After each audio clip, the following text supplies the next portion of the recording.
चलिए, हमारे पास आपके पास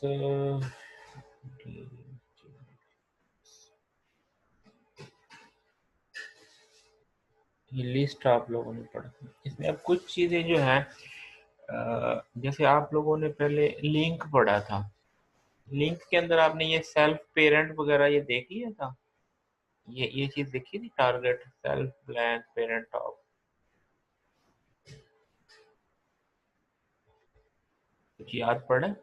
नो सर, ये नहीं भी पढ़ा। चलें। No sir. अच्छा, आपने लिंक का एंकर का टैग पढ़ा था। उसके अंदर हमारे पास जो है, हम इसको डिस्प्ले कर दें। इसके अंदर जो है ना, ये आपके पास ऑप्शंस होती है कि आप जब लिंक को क्लिक करें, उसके अगेंस्ट आपका कोई यूआरएल देते हैं या कोई इमेज देते हैं, तो वो इमेज ओपन कहाँ पे आता, क्या सेम विंडो में हो या पेरेंट विंडो में हो या सेपरेट विंडो में हो या टॉप मोस्ट विंडो में हो, इट्स अप टू यू। यहाँ पे ऑप्शन है। मसलन जैसे ये वाला जो है, इसके अंदर लिखा हुआ है ब्लैंक। इसको अगर आप रन करते हैं, ये एक सिंपल है, एंकर का टैग है, इसमें एचरेफ दिया और टारगेट दे दिया ब्लैंक। अब इसको क्लिक करते हैं तो इससे हुआ क्या कि आपका ये पेज ओपन हुआ, लेकिन पेज एक नई विंडो में ओपन हुआ। प्रीवियस विंडो ये थी, खुली एक नई विंडो। आप ये चाहते हैं कि ये सेम विंडो की बजाय इसी विंडो में जहाँ पे ये लिंक है वहीं पे ओपन हो, तो यहाँ पे आप क्या लिख देंगे, सेल्फ लिख देंगे। सेल्फ लिखेंगे तो जहां से आप चलाएंगे, जैसे आपने यहाँ से चलाया है तो यहीं पे खुल गया। ये क्या है आपके पास, सेल्फ की ऑप्शन। तीसरी ऑप्शन ये है कि आप ये कहें कि जो आपकी पेरेंट विंडो है, पेरेंट, अब जैसे इसकी, जैसे आप इसको रन करते हैं तो आपने ये चलाया, इसकी पेरेंट कौन सी है, ये वाली विंडो। यहाँ यानी ये सारी जो इसके बाहर की है, ये सारी इसकी पेरेंट विंडो है। अब आप इसको चलाएंगे तो इसकी पेरेंट विंडो को इसके ऊपर आ, बैक करेंगे तो आप वापस आ गए। ठीक है। तो इसी तरीके से अब एक और चीज है जो अभी शायद नजर नहीं आएगी, वो है टॉप। टॉप का मतलब ये है, मतलब एक पेरेंट विंडो है, उसके अंदर एक चाइल्ड विंडो है, उसके अंदर एक सब चाइल्ड है। अब सब चाइल्ड में टॉप करेंगे तो जो टॉप पे पेरेंट है उस पे जाके ओपन होगी। ठीक है, तो ये आपके पास टॉप की होगी। तो यहाँ पे सिनेरियो नहीं बन रहा कि वो डेप्थ डेप्थ वाली, तो उस सूरत में क्या है, टॉप मोस्ट पे ओपन की जाएगी। इसके अलावा आपने ये रेलेवेंट का तो आप लोगों ने देख लिया था कि रेलेवेंट। अच्छा, इसमें एक और चीज है यहाँ पे, ये ये वाली चीज हम लोगों ने पहले देख ली थी। लिंक में देते हैं, आप इमेज देते हैं तो इमेज ओपन हो जाता है। ये किया था ना इमेज वाला, तो यानी सोर्स के अंदर आप अगर इमेज देते हैं तो वो इमेज ओपन हो जाएगा, और स्टाइल वगैरह जो भी आप देते हैं उसके अकॉर्डिंग। जैसे यहाँ पे सिंपल है, अब इसको क्लिक करते हैं तो इमेज ओपन हो जाएगी। अब इसके ऊपर, ये इमेज के ऊपर आपने क्या लगाया, इमेज के ऊपर आपने ये जो है आपकी वेबसाइट ओपन हो रही है। ठीक है, तो बाय डिफॉल्ट जो होती है वो सेल्फ पे होती है, बाय डिफॉल्ट से, यानी जहाँ पे क्लिक किया वहीं से ओपन होती है। तो यहाँ पे आपने एचरेफ दिया और ये आपने विड्थ हाइट दी और उसके मुताबिक ये ओपन हो गया। ठीक है, इसके बाद यानी जो लिंक है आप यूआरएल पे भी लगा सकते हैं, जैसे यहाँ पे है कि आपने W3 स्कूल पे लगाया, google.com पे लगाया, यो, और रिलेटिव में आप क्या कर सकते हैं, जो आपकी फाइल है, फाइल का एड्रेस दे सकते हैं। ये वाला काम हम लोगों ने पिछले स्टार्ट के अंदर एक जो किया था लेक्चर, उसमें कर लिया। ठीक है। अच्छा, इसके बाद इमेज का भी हो गया। ईमेल एड्रेस का अगर आप देते हैं तो वो ईमेल ओपन कर देती है। ठीक है, आप आपने क्या किया, सेंड मेल का, मेल टू करके ना, मेल टू करके, मसलन मैं यहाँ पे ये सेंड मेल किया, मैं कहता जी गूगल क्रोम, ओके।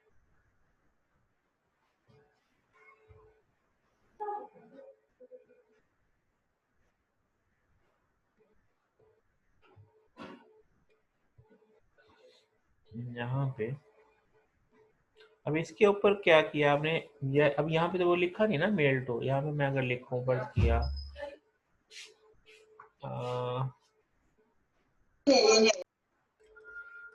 मैं कहता जी जीमेल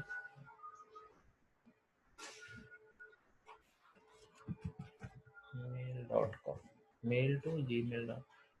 या इसका पूरा मेरा ख्याल शायद URL देना पड़ेगा, यहाँ पे ये ओपन हो जाएगा, यानी वो आउटलुक वगैरह और आपको लॉगिन करने का कहेगा और उसके मुताबिक जो है किसमें आप ओपन करते हैं सर जो इसके स्टार्ट में मेल टू लिखना जरूरी है? जी मेल टू की वजह से तो ये मेल को ओपन करेगा।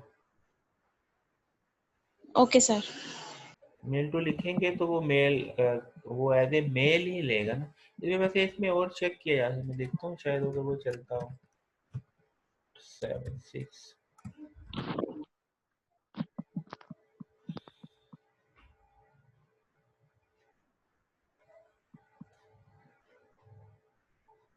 नहीं, वो इसमें वो चूंकि ऑथेंटिकेशन का मसला है वो उसको वैसे ही लेगा। लेकिन ये है कि वो विंडो ओपन कर लेता है।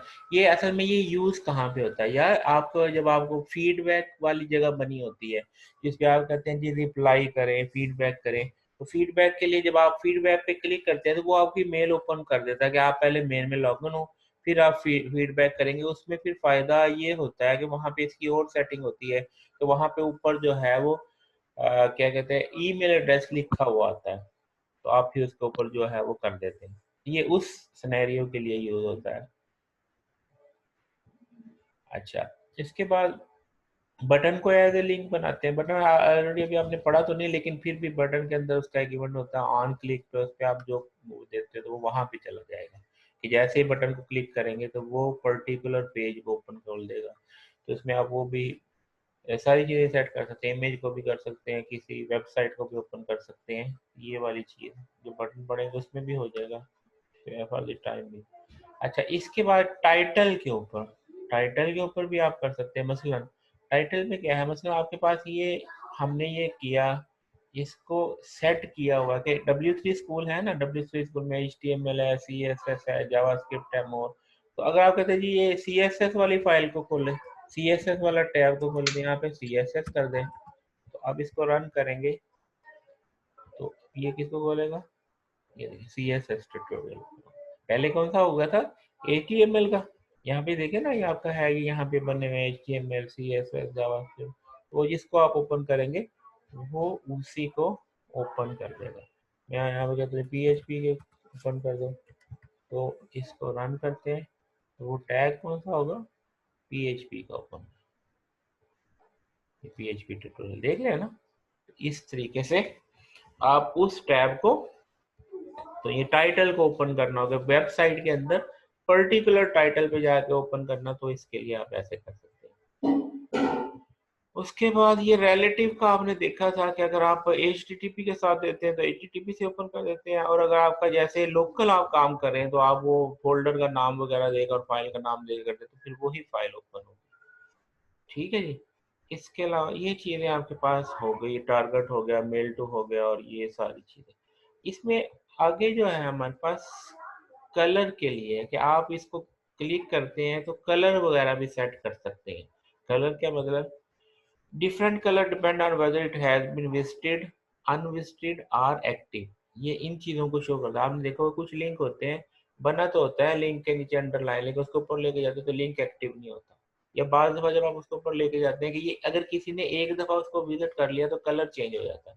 ये चीज़ें ऑप्शन होती है ना, तो उन चीज़ों को आप अप्लाई कर सकते हैं। मतलब आपने यहाँ पे स्टाइल में बनाया कि लिंक के ऊपर कलर ग्रीन है, बैकग्राउंड जो है ट्रांसपेरेंट है और टेक्स्ट डेकोरेशन नहीं है। जब विजिट कर लेगा एक दफा तो फिर उसका कलर पिंक हो जाएगा, पहले ग्रीन था फिर क्या हो जाएगा, पिंक। हुवर क्या है कि जब आप उसके ऊपर कर्सर लेके जाए तो वो कौन से कलर का हो जाए, ये कह दिया रेड। अच्छा, अगर एक्टिव होगा तो उसको कहा येलो कर दिया। तो अब आपने क्या किया, आपने मुख्तलिफ कलर इसको क्या कर दिए। अब ये देखिए, पहले पहले बाय डिफॉल्ट क्या है,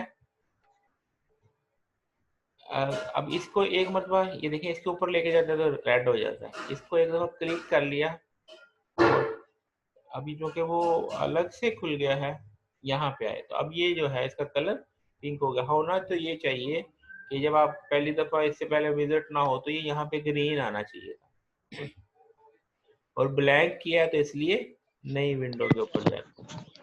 अस्सलाम वालेकुम सर। वालेकुम अस्सलाम। जी बेटा। सर ये CSS का काम हम अलग से नहीं करेंगे? हाँ, अलग अलग से ही करेंगे। इसमें ये असल में ना वो उससे थोड़ा सा रेलेवेंट चल रहा था, इसलिए आपका मैंने इसके ऊपर फोकस नहीं किया।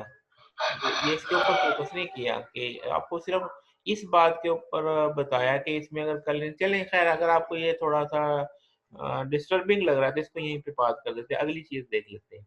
यानी ये इसको नहीं लेते,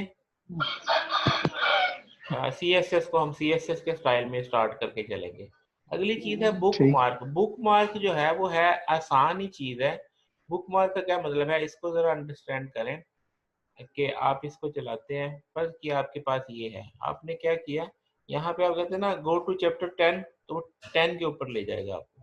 इसमें ज्यादा कुछ नहीं है, सिर्फ क्या है कि आपने यहाँ पे जैसे लगाते हैं ना, आपने हेडिंग 1 लगाई, ठीक है, हेडिंग 2 लगाई, इसके ऐसे लिखे 1 2 3। अब इन हेडिंग्स को अगर नाम दे दें, जैसे इसे यहाँ पे आईडी दे दी C4, आईडी क्या दे दी C4। इसी तरीके से 10 को आईडी दे दी C10। तो अब क्या हुआ कि यहाँ पे ये बना लिया एंकर में दे दी वो आईडी, तो अब जंप टू कर सकेंगे तो वो उधर ही ले जाएगा। तो आप इसको कहते हैं बुक मार्क लगाना। तो आईडी के कीवर्ड को, आईडी को यूज करते हुए हम क्या कर सकते हैं, बुक मार्क लगा सकते हैं। ठीक है जी। मतलब आप फर्ज किया आपने अपनी आईडी लगानी है, मैं यहाँ पे कहता हूँ जी 23 के ऊपर आईडी लगानी। मैं कहता हूँ जी ID is equal to C20, कौन सी है, 3 है, ये C23। हमने क्या किया जी, C23 ये लगा दिया। अच्छा, अब इसके अंदर C23 यहाँ भी हमें कोई वो लिंक लेना पड़ेगा। मैं इसको कह देता हूँ 23 है ये, इसके साथ ये नंबर साइन लगाना होता है। नंबर साइन ये इसका सिंटैक्स का समझ लीजिए। ठीक है, अब मैं 10 पे करता हूँ तो किस पे लेके जाएगा, वो 23 था। ये स्मॉल कैपिटल का भी कुछ सीन होगा मेरा ख्याल, सी स्मॉल कैपिटल का भी है। चलिए इसको स्मॉल कर देते हैं, C23, क्योंकि वो वेरिएबल है। जब वेरिएबल में वो वेरिएबल वाला ही रूल चलेगा कि जैसे वेरिएबल में होता है ना, स्मॉल वेरिएबल अलग और कैपिटल, जैसे 23 पे आ गया। तो इस तरीके से आप क्या कर सकते हैं, बुक मार्क कर सकते हैं।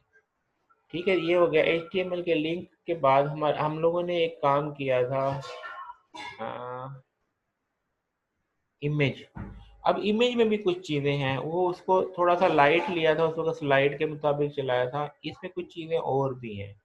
इमेज के जो है आप लोगों ने जो किया था, इमेज में एक सोर्स होता था, ठीक है। ये अल्टरनेट का तो ये था कि अगर इमेज ओपन नहीं होता तो अल्टरनेट में आप क्या मैसेज देना चाहेंगे कि ये पेज ओपन नहीं हुआ, इमेज ओपन नहीं हुआ, वट एवर, वो अल्टरनेटिव में दे देते। अच्छा, इसमें एक और चीज कि इमेज के अंदर जी, इमेज में आपका टैग यूज होता है IMG का, और इसके अंदर दो चीजें हैं, एक सोर्स है, एक अल्टरनेटिव है।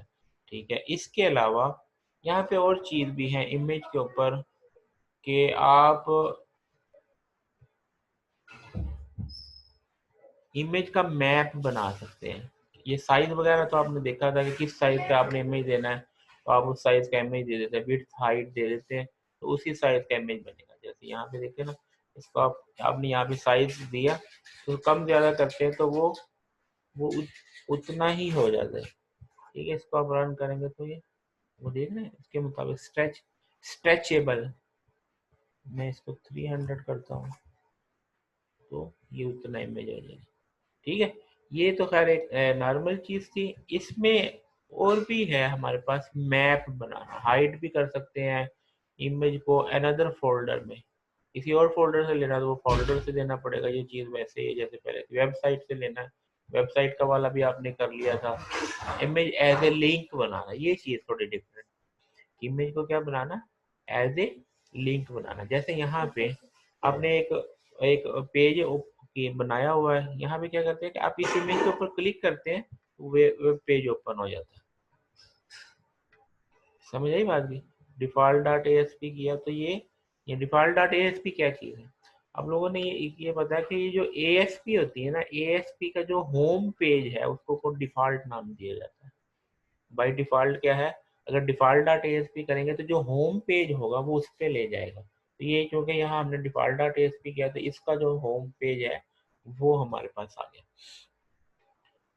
तो ये इसने इसके ऊपर सेट किया हुआ। अच्छा, अब एक तो ये हो गया हमारे पास डिफ़ॉल्ट, यानी आपने क्या किया कि एक सोर्स क्या स्माइली का इमेज था, उसका अल्टरनेटिव दिया, स्टाइल दिया, उसके ऊपर एंकर लगाया, एंकर के अंदर इमेज दे दिया। यहाँ पे आप देते हैं ना एंकर के यहाँ पे दरमियान में कोई हेडिंग देते हैं, मसलन अगर आप यहाँ पे आए, ये जो अभी किया था हमने ये, वैसे तो नॉर्मल आप क्या करते हैं, इसकी बजाय कंट्रोल X, यहाँ पे मैं ABC करता हूँ, इसको रन करता हूँ, तो ये ABC है, इसको क्लिक करें तो ये है। अब उस ABC की जगह पे यहाँ पे जो मैंने कहा गया क्या है, ये इस ABC की जगह पे आपने क्या दे दिया, वो इमेज दे दिया, इमेज की विड्थ हाइट वगैरह सारा कुछ सेट कर दिया। तो फिर उसको जब रन करते तो वो एज ए इमेज आता है, तो इमेज को क्लिक करेंगे तो ये हो जाएगा। ठीक हो गया जी, ये चीजें आपके सामने आ गई, यानी आप एंकर को एज इमेज। फिर इमेज फ्लोटिंग भी कर सकते हैं।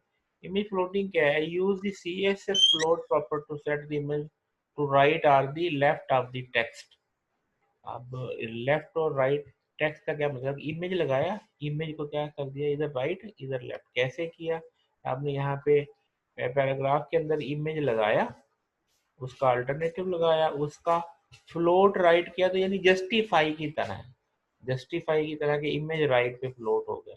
और इस तरीके से आपने लेफ्ट किया तो इमेज लेफ्ट पे फ्लोट हो गया। यानी अब इसमें अगर आप इसको देखें, देख रहे हैं इमेज राइट, वो वही राइट पे रहता है, टेक्स्ट जैसे भी जहां मर्जी जाए तो वो उसको आपने राइट पे फ्लोट कर दिया। ठीक है जी। इसके बाद जो आमतौर पे इमेजेस होते हैं वो जिफ है, आइकन है, जेपीईजी है, PNG, SVG, APNG, ये हमारे पास मुख्तलिफ फॉर्मेट है। अच्छा, इसमें ये जो फॉर्मेट है, अब हमारे पास डिफरेंट डिवाइसेस हैं, मतलब आप मोबाइल के ऊपर भी इमेज को व्यू करते हैं, आपकी वेबसाइट है ना, मोबाइल पे भी कर सकते हैं, टैब पे भी कर सकते हैं, लैपटॉप पे भी कर सकते हैं, सिस्टम पे भी कर सकते हैं। तो अब अगर कोई डिवाइस इसमें इतने ज्यादा फॉर्मेट, किसी फॉर्मेट को सपोर्ट नहीं करता तो क्या होगा, वो नेक्स्ट आप इसमें पढ़ेंगे पिक्चर एलिमेंट में। अभी जब वहां आते हैं तो यहाँ पे सिर्फ थोड़ा मैंने हिंट दिया है कि इतने सारे डिफरेंट फॉर्मेट्स का फायदा क्या है, उससे आप क्या अचीव कर सकते हैं, वो नेक्स्ट करेंगे। अगली चीज है इमेज मैप। इमेज मैप क्या चीज है, ये बड़ी इंटरेस्टिंग चीज है। इमेज मैप में क्या है, जैसे आपके पास ये है, पहले इसको देख समझ लें, फिर मैं इसको एक्सप्लेन करता हूँ। यहाँ पे देखिए, इसने जो क्या किया, एक इमेज लगाया, उस इमेज में मोबाइल अलग है, यहाँ पे खत्म हो गया, ये कॉपी अलग है, ये मोबाइल लैपटॉप अलग है। मतलब आप मोबाइल पे क्लिक करते हैं, मोबाइल वाली पिक्चर ओपन हो रही है। ठीक है, अगर आप इसके ऊपर लैपटॉप पे करते हैं तो लैपटॉप ओपन हो रहा है, अगर आप कॉफी के ऊपर ओपन करते हैं तो कॉफी। अब हुआ क्या है इसके अंदर, इसके अंदर असल में मेन इमेज आपके पास ये है, इस मेन इमेज को क्या कर लिया हमने, बना लिया कि वो जो लिंक है कहाँ कहाँ, मतलब इतने एरिया को आपने कवर करना है। देखो यहाँ यहाँ के ऊपर जो क्लिक करेंगे तो ये मोबाइल का एरिया है, ये क्या है, ये कॉफी का एरिया है, ये कितना एरिया है, ये उसका। अब इसको कैसे करते हैं, इसमें दो तीन चीजें हैं, ये एक छोटा सा प्रोग्राम, इसमें सारी चीजें आ गई कि इसके अंदर जो टैग यूज हुआ है वो मैप का टैग यूज हुआ है। सिंपल इमेज आपका ये है जो आपने बता दिया, ये वाला जो बड़ा इमेज है ये आपने बता दिया इमेज ये है, इसका नाम क्या है, वर्क प्लेस डॉट जेपीजी, और इसका अल्टरनेटिव में वर्क प्लेस है। इसमें एक नई चीज, इमेज तो आपने पहले भी यूज किया था, इसमें एक नई चीज क्या यूज हुई, यूज मैप। क्या ही हुआ, यूज मैप। और मैप कौन सा है, वर्क मैप। मैप का नाम क्या दिया, ये आपने वर्क मैप को डिफाइन कर दिया, मैप को डिफाइन कर दिया। मैप में हमने ये कहा कि ये जो पहली शेप है उसके रेक्टेंगुलर एरिया के यहाँ से लेके और यहाँ तक के कोऑर्डिनेट दे दिए। कोऑर्डिनेट कौन सा, ये जो 30 और 40 है ये इस पॉइंट के कोऑर्डिनेट है, और ये 270 और 350 इस पॉइंट के हैं यहाँ के। तो यहाँ से लेके और यहाँ तक जो है वो एरिया आपने एज ए रेक्टेंगल ले लिया। जब ये आपने मोबाइल लिया तो यहाँ से लेके और यहाँ तक के पॉइंट दे दिए। फिर जब आपने सर्कल लिया, अब ये एक सर्कुलर रीजन है, सर्कल में क्या है, इसका सेंटर और इसका रेडियस, दो पहले पॉइंट जो है उसके सेंटर है और ये इसका रेडियस।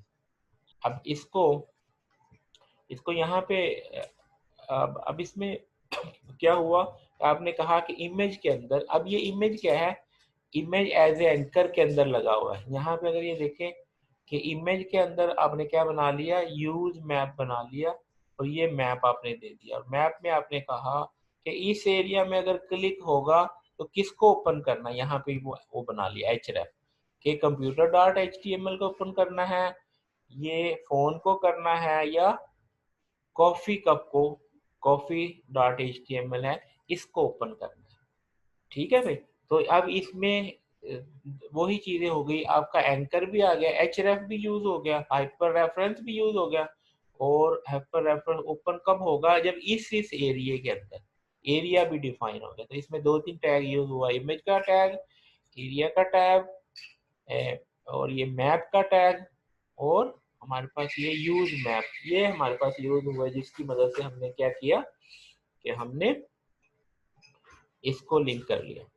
अच्छा, अब इसमें वो इसकी डिटेल दी हुई है, जैसे वो मैंने एक्सप्लेन कर दी है, वो आप देखना चाहे तो कि मैप का इमेज यूज हुआ है, एरिया का यूज हुआ है, वो मैंने एक्सप्लेन कर दिया। एरिया में इसमें आप क्या कर सकते हैं, रेक्टेंगल कर सकते हैं, सर्कल कर सकते हैं, पॉलीगॉन, ये इंटरेस्टिंग चीज है पॉलीगॉन। तो मसलन अगर आपका एरिया जो है या किसी रीजन को आपने कवर करना है, ना वो रेक्टेंगल है ना वो सर्कल है, तो आप उसको पॉलीगॉन के अंदर भी फिट कर सकते हैं। पहले रेक्टेंगल को देख लिया, उसको मैंने बताया कि पहले इस पॉइंट को, पहले दो इस पॉइंट पे 34 और दूसरा यहाँ पे, ये आगे आपके पास ये दे दिया दूसरा, ये तो ये यहाँ से लेके यहाँ तक के पॉइंट हो गए। फिर सर्कल में, जैसे ये था सर्कल, सर्कल में क्या है, ये इसका रेडियस, इसका सेंटर और रेडियस करते हैं तो आपके पास ये चीज आ जाती है। ठीक है। और मोबाइल के लिए जो है, मोबाइल के लिए यहाँ पे दिया हुआ था अभी, वो भी वैसे ही है, रेक्टेंगल ही है मोबाइल के लिए, यहाँ से यहाँ तक। अच्छा, इसमें जो पॉलीगॉन है वो इंटरेस्टिंग है। पॉलीगॉन क्या है, फर्ज किया आपके पास ये पिक्चर है, अब इस पिक्चर में इस सैंडविच को, इसको आपने क्या किया, ये जो हमारे पास है, इसको क्लिकेबल एरिया बनाया, इस शेप को। इस शेप को बनाने के लिए फिर इसने क्या किया, ये देखें कितने पॉइंट्स लिए, यहाँ से फर्ज किया, यहाँ से स्टार्ट हुआ, अगला पॉइंट, अगला पॉइंट, अगला पॉइंट, अगला पॉइंट, इस तरीके से सारे पॉइंट देके इसको जो है वो मैप बना लिया इसका। इसको अगर आप यहाँ पे देखें तो ये देखें, अब देखें यहाँ पे खत्म हो गया, यहाँ पे है, यहाँ पे है, ये देखो वो देखो वायर नहीं है, यानी इस सारे रीजन के पॉइंट्स आ गए। ये पहला पॉइंट, दूसरा पॉइंट, तीसरा पॉइंट, इस तरीके पॉलीगॉन के जितने पॉइंट्स आप लेना चाहते हैं उतने दे सकते हैं। तो ये कोऑर्डिनेट्स आपने दे दिया। एरिया में क्या है, पॉलीगॉन, और पॉलीगॉन में अब आप इसको रन करते हैं, देखिए इसको किया तो वो वहाँ पे उसी चीज को जो है उसी के अकॉर्डिंगली वो क्लिकेबल एरिया हो गया। ठीक है, इसने इसी इमेज को दिखा दिया, इसमें कोई ऐसी चीज नहीं की रहेगी, थोड़ा सा ये यहाँ पे हेडिंग शेडिंग चेंज करके उसी को दिखा दिया। क्रॉसियन डॉट html, यानी बना तो अलग फाइल बनाई है, लेकिन उस फाइल के अंदर उसने वही इमेज यूज किया हुआ है। पहले ये था ना इमेज मैप, इसको क्लिक करते हैं तो ये आता है। तो इस तरीके से आप जो है आप इंटरैक्टिव बना सकते हैं किसी इमेज के अगेंस्ट, आप अपने हाइपर रेफरेंस यूज कर सकते हैं। ठीक हो गया जी। इसके बाद ये आपके पास इमेज भी आ गया, मैप भी आ गया, एरिया भी आ गया, पिक्चर। अगली चीज क्या है, पिक्चर। पिक्चर में क्या है उसको भी जरा देखिएगा। अच्छा भाई, इसके बाद आ गया, अभी पहले बैकग्राउंड इमेज देख लेते हैं। बैकग्राउंड इमेज में आप क्या लगा सकते हैं इसको देखें। बैकग्राउंड इमेज में आप ये कर सकते हैं, ये थोड़ी सी स्टाइल शीट का काम आ गया कि आप यूआरएल देके इमेज लगा सकते हैं, या आप जैसे यहाँ पे स्टाइल के अंदर आप डिव यूज कर सकते हैं। डिव कल पढ़ा था आप लोगों ने, डिवीजन पढ़ा नो था? सर, अभी नहीं पढ़ा ये। अच्छा, नहीं सर। आपने डिव नहीं पढ़ा, आपने ये स्टाइल पढ़ा था थोड़ा सा।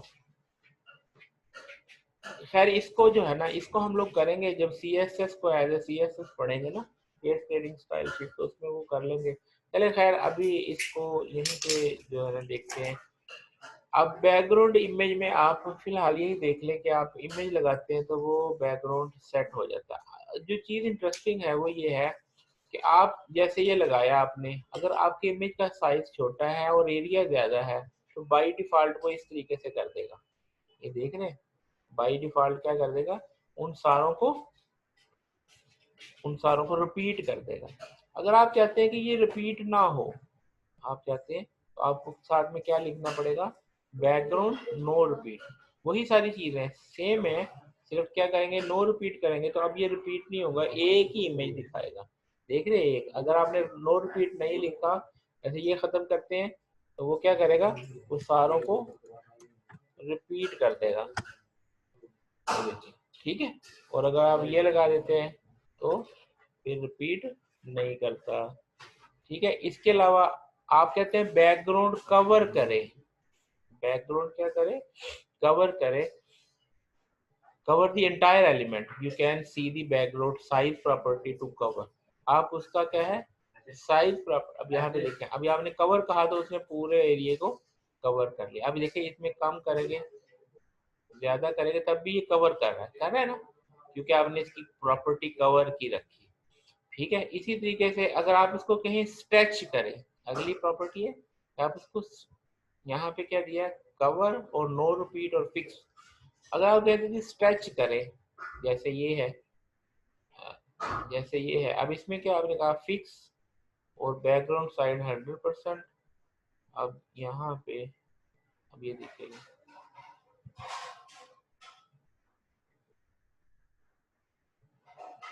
तो ये स्ट्रेच कर रहा है, तो आपको जैसे भी इसको कम ज्यादा करेंगे उसके मुताबिक। ठीक हो गया, तो अब इसमें क्या क्या प्रॉपर्टीज आ गई आपकी, कि इमेज को आप क्या कर सकते हैं, स्ट्रेच कर सकते हैं, बैकग्राउंड कवर करना है तो you want to background manage to cover entire element, you can set the background side property to cover. ठीक है, तो यहाँ पे जो कि वो फिक्स था और कवर भी आपने यूज किया, तो आप इसमें स्ट्रेच का करते हैं तो वो स्ट्रेच कर देता है। 100% का मतलब है स्ट्रेच कर दे। अच्छा,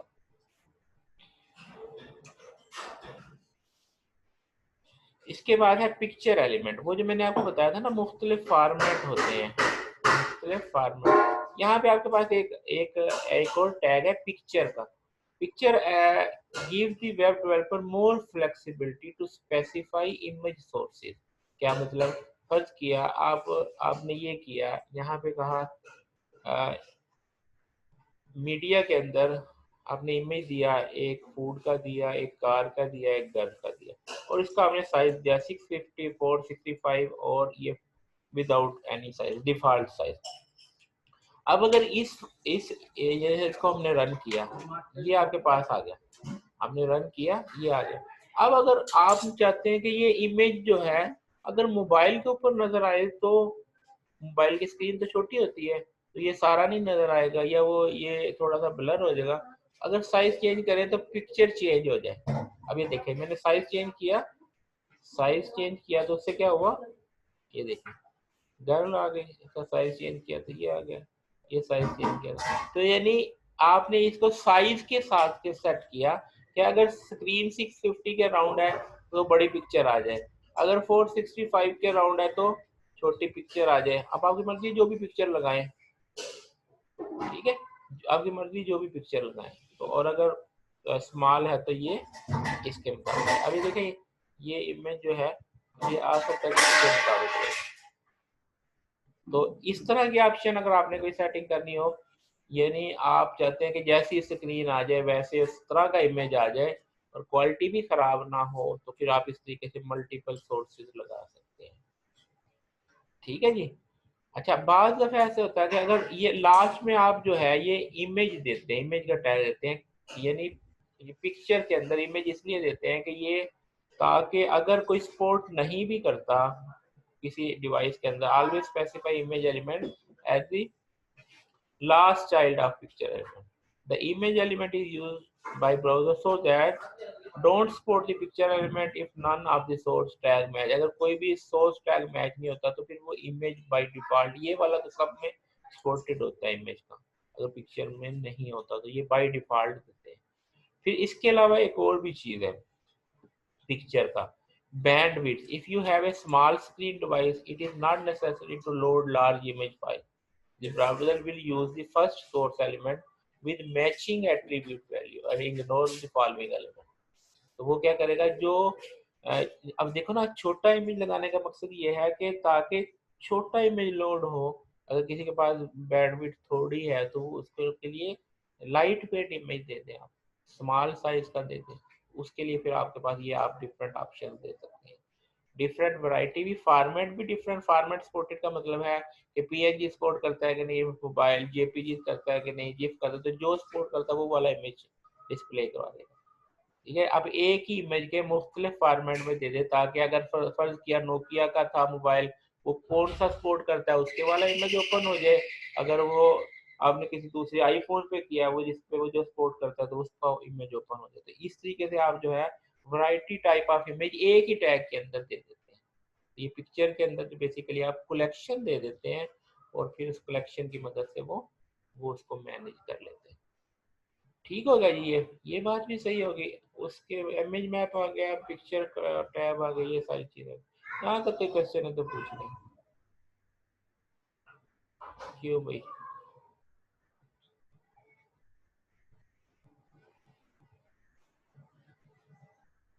ठीक हो गया? क्लास हो रही है जी sir, okay. No sir, okay sir. जाके चल ठीक है जी, ये यहीं तक ये चीजें, ये कुछ चीजें ना रह गई थी तो मैंने सोचा कि इसको भी जो है ना वो सर अटेंडेंस भेजनी है आपको? बिल्कुल भेजनी है ना, सर एक भेजने मिनट की फिर मैं कोई, स्क्रीनशॉट ले लूं। ले। अच्छा, इसके बाद ये कल आप लोगों ने ये किया था ब्लॉक लेवल, और ये कुछ काम हमने किए थे, inline element, div no element. Sir, अभी ये नहीं किए। चले ये नेक्स्ट क्लास में कर लेंगे फिर, हम नहीं किए तो।